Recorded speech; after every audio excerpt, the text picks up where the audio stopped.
이런 늦가을 초겨울에 들어가는 날씨에 대단한 곳 가지 않고 집에서 아침 오전 햇살이 비칠 때 차 한잔하는 여유를 기억하십니까?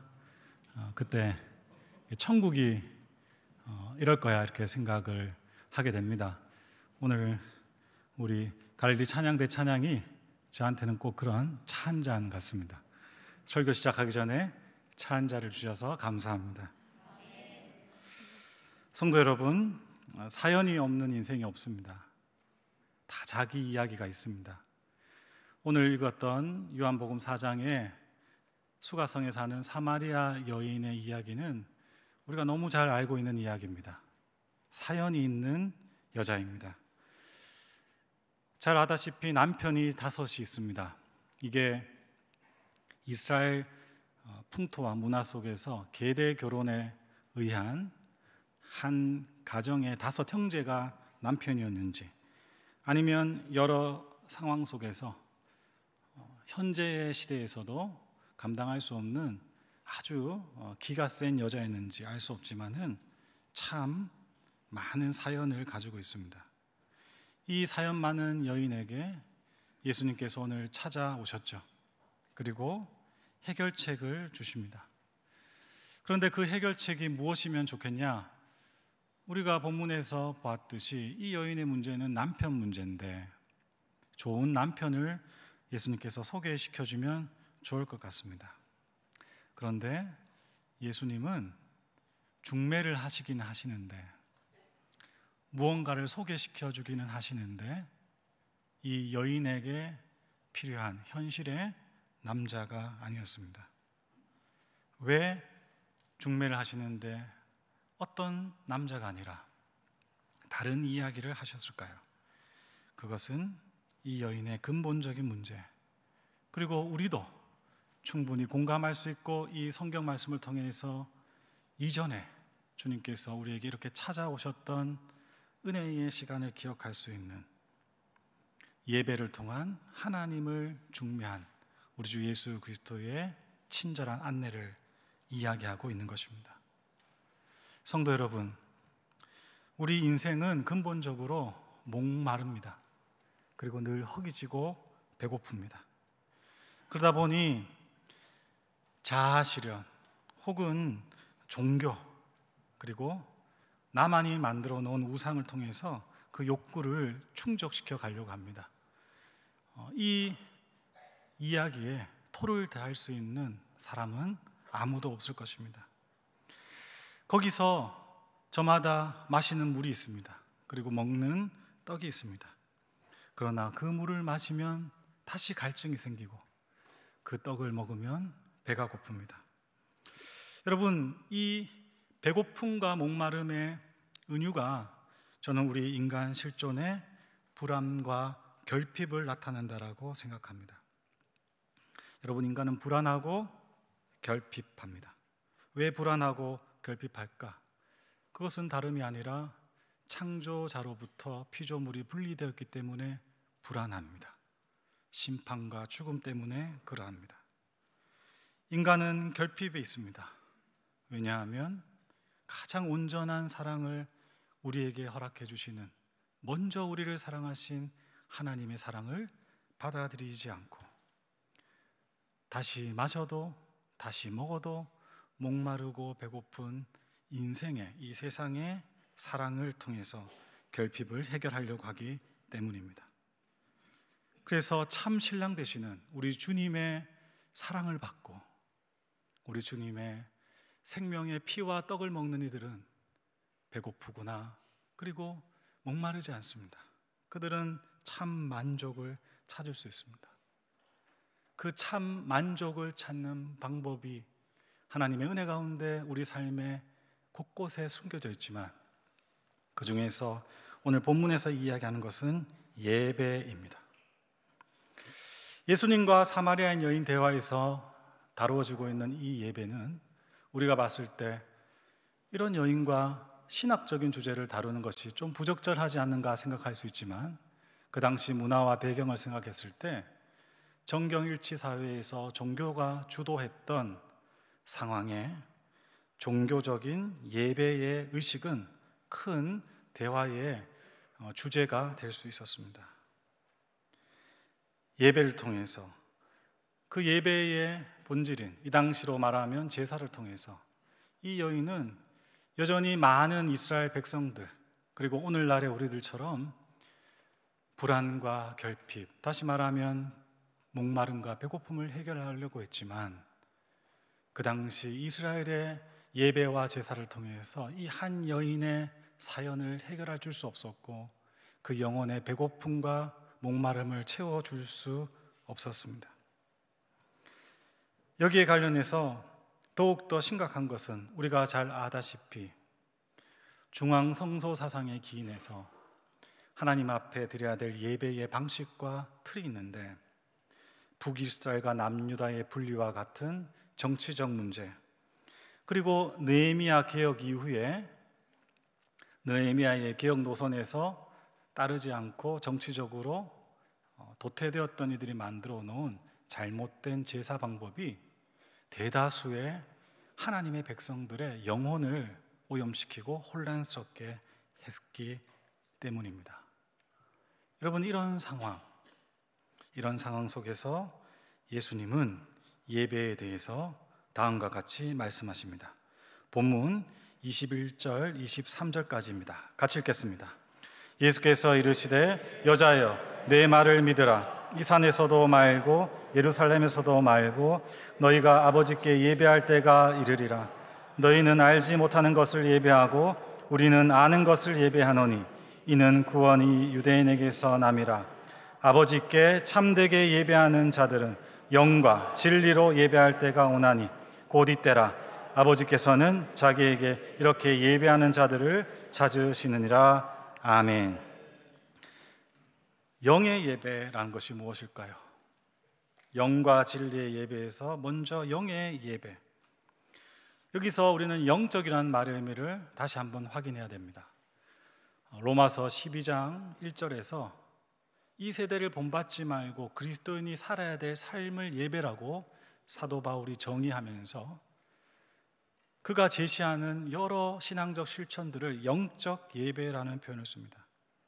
여기서 영적이라는 말의 어원은 합리적인, 이성적이라는 뜻입니다.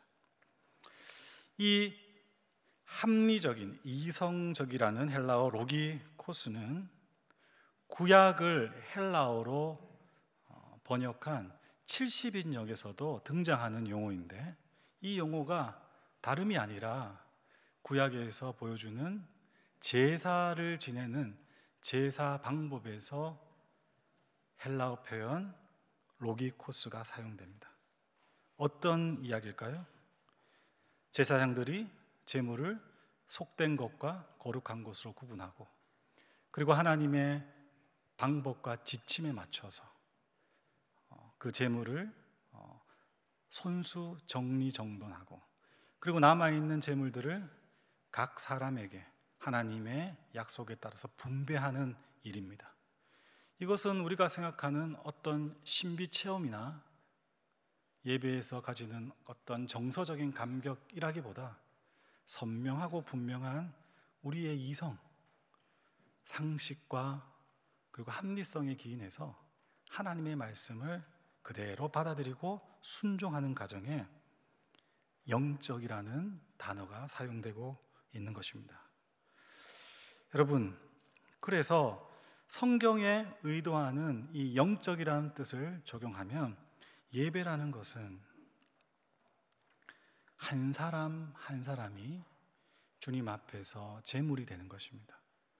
물론 히브리서 기자가 이야기했듯이 우리 주 예수 그리스도께서 단번에 드리는 제사를 드렸기 때문에 구약의 제사와 캐톨릭에서 이야기하는 미사적 예식은 우리 개혁교회에 맞지 않지만 우리 자신이 하나님 앞에 제물로 드려진다는 그 정신은 변함이 없는 것이죠. 그러면 우리는 어떤 제물로 드려져야 될까요? 그것은 다름 아니라 말씀 앞에 선 제물이 되는 것입니다. 왜냐하면 말씀이 우리의 몸의 삶을, 우리의 인생의 시간들을 하나 둘 찔러 쪼개는 성령의 검으로 나타낼 수 있기 때문입니다. 신약성경 히브리서 4장 12절 이렇게 이야기합니다. 하나님의 말씀은 살아있고 좌우에 날선 어떤 검보다 예리하여 혼과 영과 관절과 골수를 찔러 쪼개며 마음의 생각과 뜻을 판단하나니.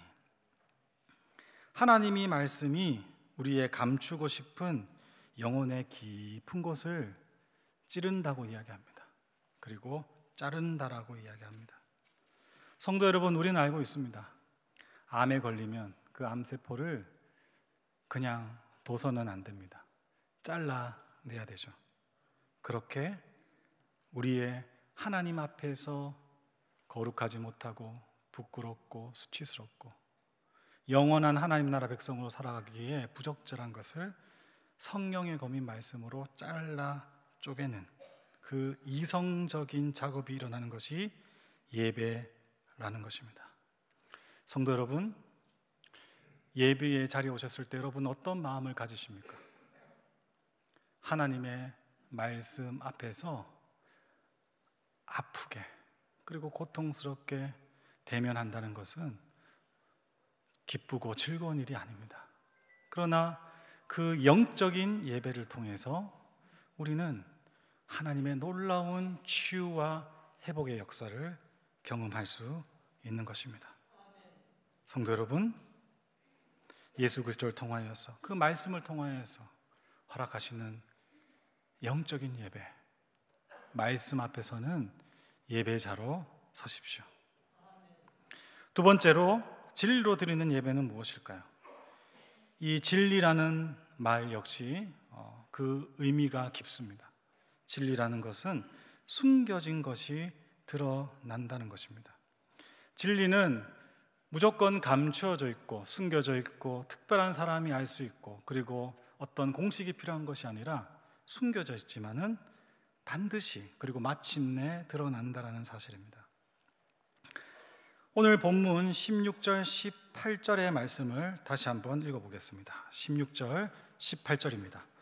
이르시되 가서 내 남편을 불러오라. 여자가 대답하여 이르되 나는 남편이 없나이다. 예수께서 이르시되 내가 남편이 없다 하는 말이 옳도다. 너에게 남편 5이 있었고 지금 있는 자도 내 남편이 아니니 내 말이 참되도다. 아멘. 여러분, 이 진리라는 것, 이것에 관련돼서 예수님께서 사마리아 여인과 이야기하시면서 이 진리를 이렇게 설명해 주십니다. 당장 진리를 말씀해 주시는 것이 아니라 아주 일상적인 그리고 숨기고 싶은 앞서 말했던 이성적으로 합리적으로 우리의 삶을 찌르고 쪼개는 말씀을 그 여인에게 던지시죠. 그것이 무엇입니까? 남편을 불러오라. 근데 이 여자가 거짓말한다든지 그 자신의 수치심과 그리고 아픔을 숨기려 하지 않고 있는 그대로 말합니다. 남편이 없습니다.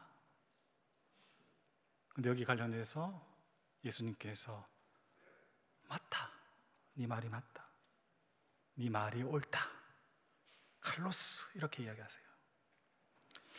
여러분, 진실한 예배를 드리기 위해서 필요한 것은 우리가 진리의 예배를 드리기 위해서 우리에게 필요한 것은 진리 되시는 하나님이 되라는 이야기가 아닙니다.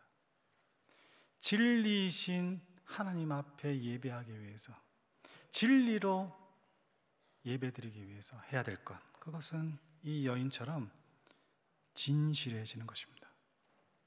하나님 앞에 진정성을 가지고 서는 것입니다. 하나님 앞에 바르게, 참되게 있는 모습 그대로 서는 것입니다. 그때 오늘 읽지는 않았지만 바로 뒷부분 25절 26절을 눈으로 보겠습니다. 여자여 이르되 메시아 곧 그리스도라 하는 이가 오실 줄을 내가 아노니 그가 오시면 모든 것을 우리에게 알려주시리이다. 예수께서 이르시되 내게 말하는 내가 그라 하시니라. 성도 여러분, 예수님께서는 자신이 그리스도라는 것, 하나님의 아들이라는 것을 때가 이르기 전까지 숨기셨는데 이 여인에게는 자신을 드러내십니다. 왜 그럴까요? 진실했기 때문입니다. 하나님 앞에 솔직했기 때문입니다. 성도 여러분, 숨기고 싶고 덮고 싶고 연약함이 우리에게 있지만은 이 예배의 자리에서 그것을 내어놓으셔야 됩니다. 그리고 여러분, 우셔야 됩니다. 하나님께 나가서 울어야 됩니다. 우리가 우리를 고칠 수 없습니다. 변화는 나로부터 시작된다는 말을 아주 냉소적인 세상 말로 하면 너나 잘하세요입니다. 얼마나 비수 같은 말입니까? 진리가 되려고 하지 말고 주님 앞에 진실하십시오. 수많은 변화 속에서 이 시대가 요구하는 것은 다름이 아닙니다. 진정성입니다. 정말 내가 원하는 것, 내가 바라는 것, 그것을 하나님께서는 원하십니다. 이것이 진리의 예배입니다. 성도 여러분, 추수감사절이 오고 있습니다. 우리가 복음을 전하고 생명이 되시는 우리 주님을 전도하고 전해야 되는 시간이죠. 여러분도 잘 아시다시피 우리 주보 앞부분에 보시면 나의 기도, 나의 전도가 올 한 해를 영락교회가 끌어오는 중요한 목회의 방향이라는 것을 아실 것입니다. 저도 이 시간을 준비하면서 이 성찬회 때에 어떤 말씀을 나눌까 생각을 했습니다. 새로운 영혼의 손님이 우리 교회를 찾았을 때 이 영락교회가 내세울 수 있는 것은 무엇일까? 그것은 다름 아닌 예수 그리스도이긴 한데 이것이 어떤 모습으로 그들에게 중매자로 갈 수 있을까? 저는 휴가 때 가능하면 유명한 교회, 예배가 좋다는 교회를 찾아서 1부나 2부 예배를 드리고 사복 차림으로 우리 3부 예배를 꼭 드립니다. 그래서 저를 알아보는 집사님들, 장로님들이 당황하시더라고요. 보통 족이 않습니다. 여러분, 목사로서 설교하고 예배를 인도할 때와 다른 우리 영락교회만이 가지는 예배의 분위기가 있습니다. 문화가 있습니다. 여러분, 그 예배의 분위기와 문화가 어떤지 아십니까? 영과 진리가 경험됩니다.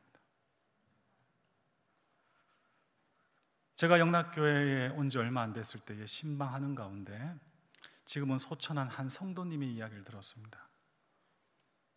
젊은 시절에 이 여인처럼 사연이 많아서 오랜 시간 교도소에서 지내다가 만기해서 출소한 날, 그동안 모아두었던 돈을 가지고 명동에 가서 한번 먹고 싶은 돈가스도 먹고 거기서 사람 구경도 해보고 싶다고 출소한 그날이 주일이라서 명동에 왔는데 하나님께서 그 여인을 사랑하셔서 오늘 목마른 사마리아 여인처럼 그 여인을 성령께서 인도하셔서 영락교회 예배의 자리에 부르셨어요. 그 여인, 사연 많은 여인이 예배의 자리에 앉았는데 그때 그분이 설교의 주제가 본문이 뭔지, 찬양을 어떤 걸 부르는지 잘 기억하지는 못하셨던 것 같은데 하염없이 눈물을 흘리고 그리고 하염없이 자신의 삶을 하나님 앞에 내려놓았을 때 그는 그 예배의 한순간으로 인해서 거룩한 백성, 그 어떤 이보다 깨끗한 하나님의 신부가 되어서 평생을 이 영락교회의 예배자로 살았다는 이야기를 들었습니다. 저는 우리 교회가 내세울 것이 많지만 가장 자랑스럽고 귀한 것이 예배라고 생각합니다. 여러분의 전도하는 그 영혼들에게 이 예배의 자리를 소개할 만큼 우리의 귀한 이 예배의 자리, 여러분, 영과 진리로 드리는 예배자가 되십시오. 오늘 성찬의 자리도 그러한 자리일 것입니다. 단순한 떡 하나, 포도주 하나가 아니라 영과 이성적인 생각과 이 의식의 하나하나의 의미, 우리는 하나님의 생명을 공급받지 못하면 살 수 없다라는 자각, 진리, 이 떡과 피를 먹고 마실 수 있는 자격이 없음에도 불구하고 받아주시는 은혜의 자각, 이것으로 나아갈 때 우리를 새롭게 하시는 하나님을 성찬의 자리에서 경험하실 것입니다. 좋은 예배자가 되십시오. 기도하겠습니다. 하나님 아버지, 감사합니다. 자격 없고 연약한 인생에게 찾아와 주셔서 목마르고 배고픈 우리를 배부르게, 그리고 갈증 없는 하나님의 사랑으로 만들어 주셨습니다. 그 가장 중요한 역사의 자리가 예배의 자리며 성찬의 자리임을 믿습니다. 우리 모든 성도들 거룩한 예배자 되어서 이 예배의 자리에 많은 영혼들을 초청하며 살려내는 은혜의 역사에 참여할 수 있도록 인도하여 주시옵소서. 오늘 성찬 가운데 임재하여 주셔서 우리를 새롭게 하여 주시고 주의 피와 살이 우리의 영혼을 살리며 우리의 마음의 깊은 곳에 결핍과 두려움을 해갈하고 그리고 만족해하는 은혜가 있도록 충만하게 채워 주시옵소서. 우리 주 예수 그리스도 귀하신 이름으로 간절히 기도드립니다. 아멘.